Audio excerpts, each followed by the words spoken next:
Magandang araw mga kaibigan.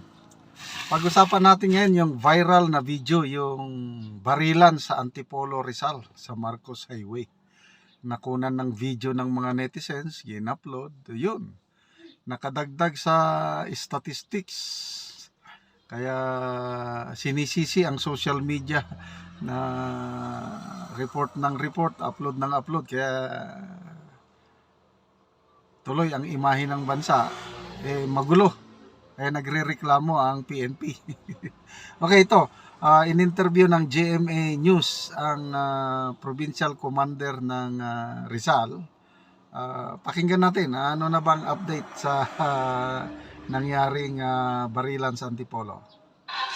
Samantala, kaugnay po sa road rage sa Antipolo City sa Rizal, mga kapanayan natin, Rizal Police Provincial Director Police Colonel Felipe Maragud.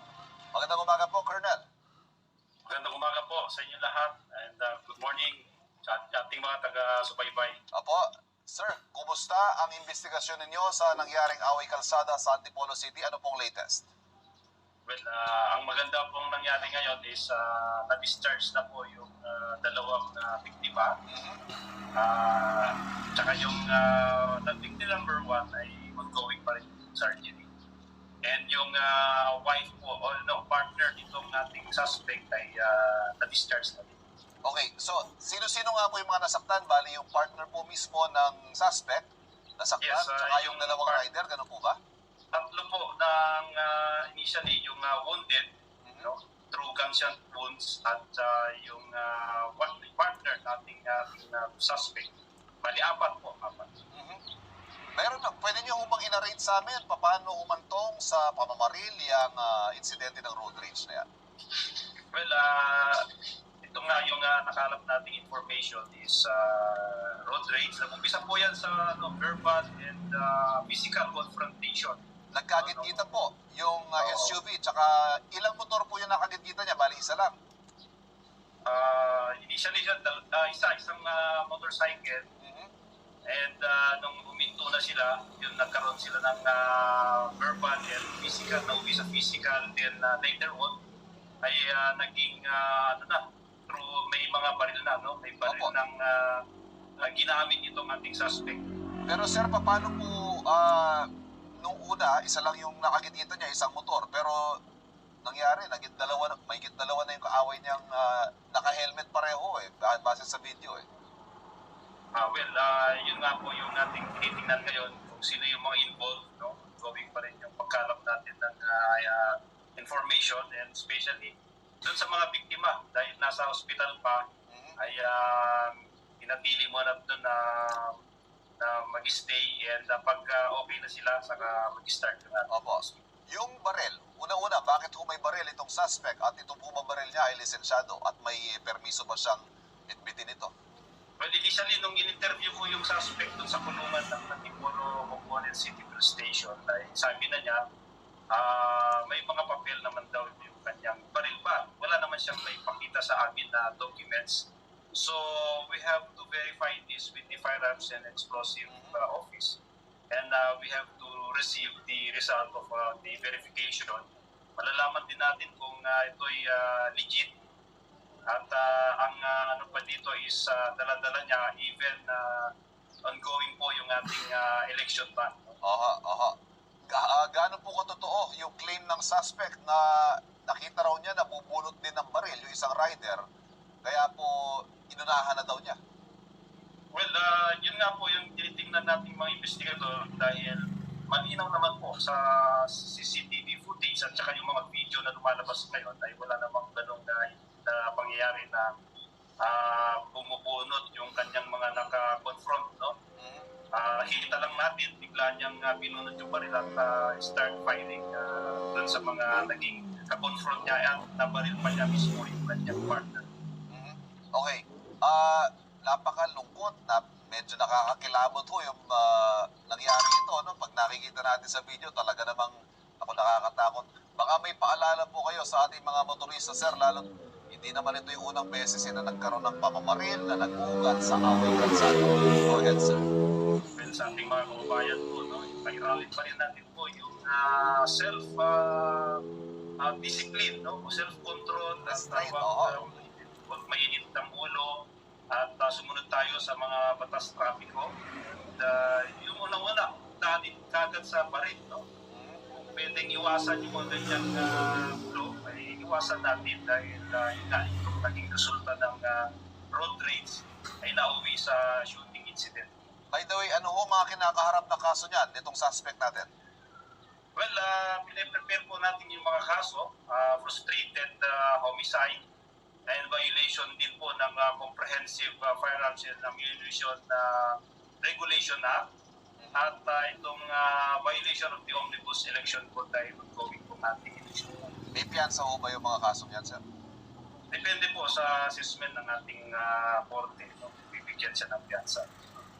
Colonel, salamat po sa pagpapaunlak sa unang balita ngayong umaga. Patuloy po kami makikipag-ugnayan sa inyo para sa mga update kaugnay ng kasong ito. Thank you, sir. Maraming salamat po.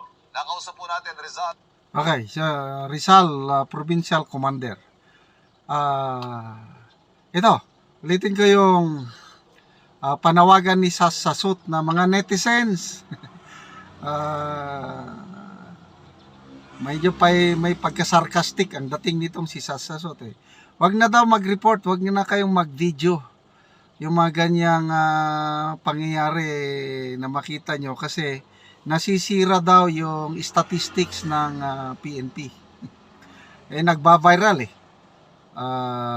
Kasi sa statistics ng PNP, bumababa ang crime rate. Sabi ng PNP chief na kaya nagkakaroon ng impression na magulo dahil sa social media. Mga netizens nga naman, lahat may cellphone.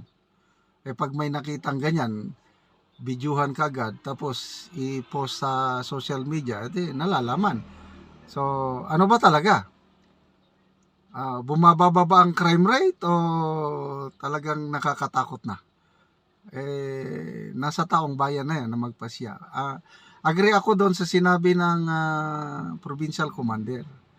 Huwag mainit ang ulo, lalo na yung baril na yan. Ako, mapapahamak ka ng baril na yan. Dapat yung baril na yan, gamitin mo lang self-defense. Yun. Ang suspect, di patong-patong ang kaso niya. So, sana makaiwas tayo ng mga ganitong pangyari. Kaya lang, nakakatakot yung mga ganyang barilan. Paano kung may nadamay na madisgrasya ka na lang, wala kang kamuang-muang, matamaan ka ng ligaw na bala.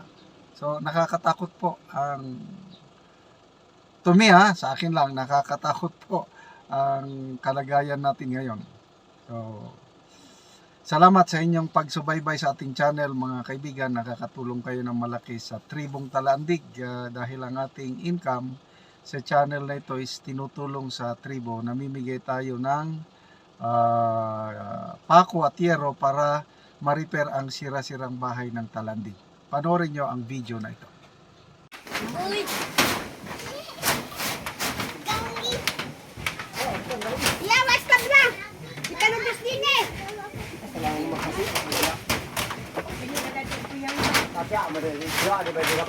Iwatan na niya yung kabay ka dalong.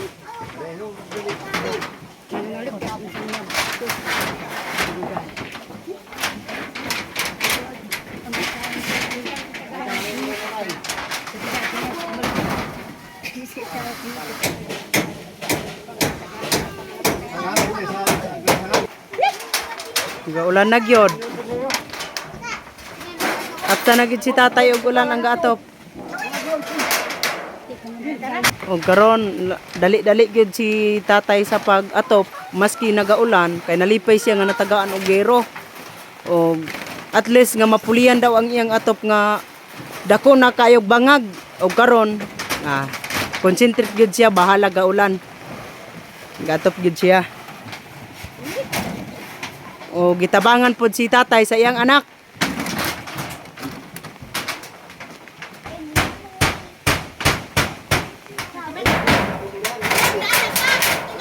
Karon ante unsa imong kasulti nga karon top na gyud mo.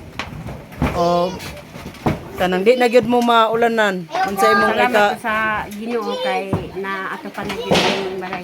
Oo. nanay na magkakapal sa akin. Ang yun na magkano sa ina ang kadaraan. Oo. Napunta ang Nay, animals. Oo. Nga karon nakaatop na gyud mo. nanay among ato. Maayo na gyud ang inyong balay. Okay, nakaatop naman gyud mo. Dili na mo maulanan. Huwag na yung ulan. Oo.